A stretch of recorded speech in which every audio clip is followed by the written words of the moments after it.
السلام علیکم ورحمۃ اللہ وبرکاتہ۔ کل بروز سوموار تقریباً 8:30 بجے میں اپنی لائبریری کے اندر بیٹھ کر معمول کے مطابق مطالعہ کر رہا تھا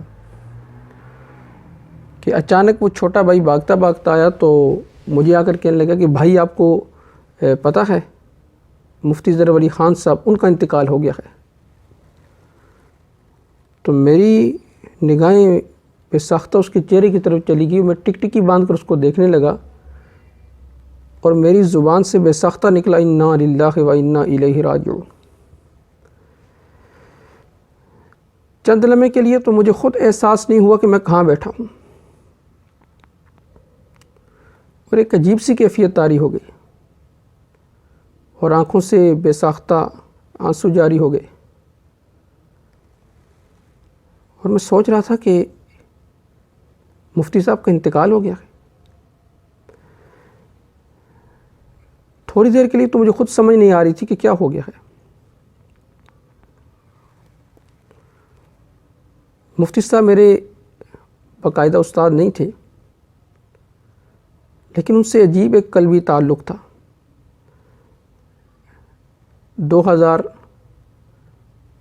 غالباً 11 کی بات ہے یا 12 کی بات ہوگی۔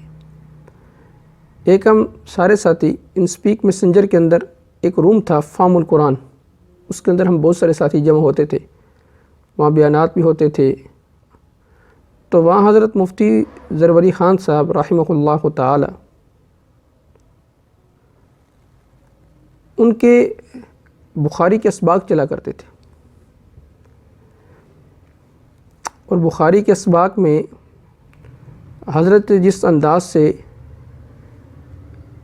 اپنے علم کی کرنیں وہ بکھیرا کرتے تھے تو انسان حیران رہ جاتا کہ وقت کا انور شاہ کشمیری بول رہا ہے، اور بالخصوص حضرت مولانا انور شاہ کشمیری صاحب رحمہ اللہ تعالی سے تو حضرت مفتی صاحب کو قلبی تعلق تھا، اور علمی دنیا کے اندر ان کا جو مقام تھا وہ بہت بلند مرتبہ تھا۔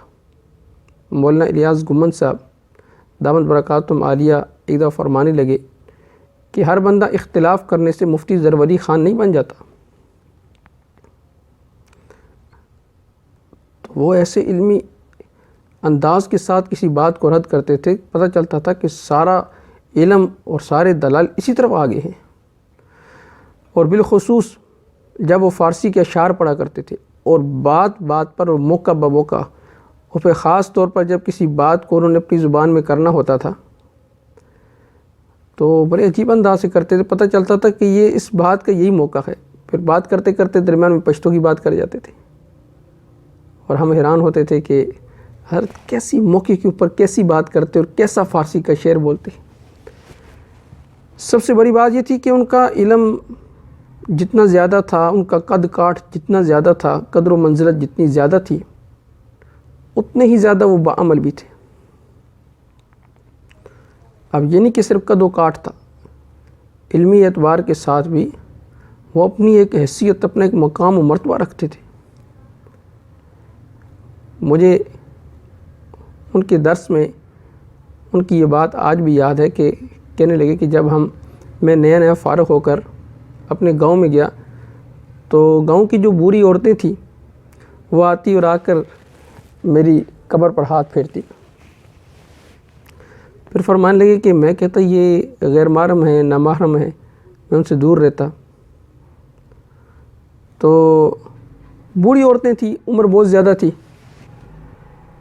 تو کہنے لگے وہ کہتی یہ پورا دین پڑھ کے نہیں آیا۔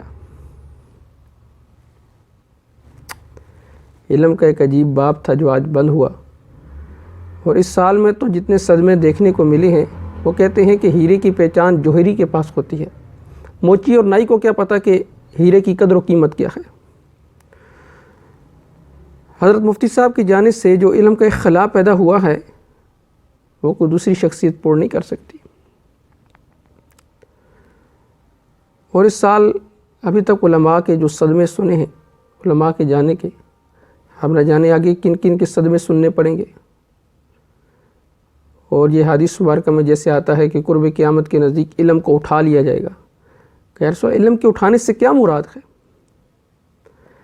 تو فرمایا کہ علم کے اٹھانے سے مراد علماء کو اٹھا لیا جائے گا۔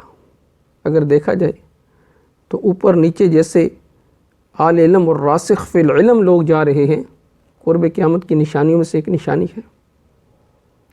اللہ رب العزت حضرت مفتی صاحب کی درجات کو بلند فرمائے، ان کی قبر کو جنت کے باغوں میں سے ایک باغ بنائے، ان کو کروڑ کروڑ راحت نصیب فرمائے، اور ہم سے جو علمی سرمایہ چھن گیا ہے، اللہ رب العزت سے دعا ہے کہ اللہ رب العزت ہمیں اس کا بہترین نعم البدل عطا فرمائے، اور اللہ رب العزت ان کے جامعہ کو، جو ان کا جامعہ ہے، اس کو دن دگنی رات چگنی ترقی نصیب فرمائے۔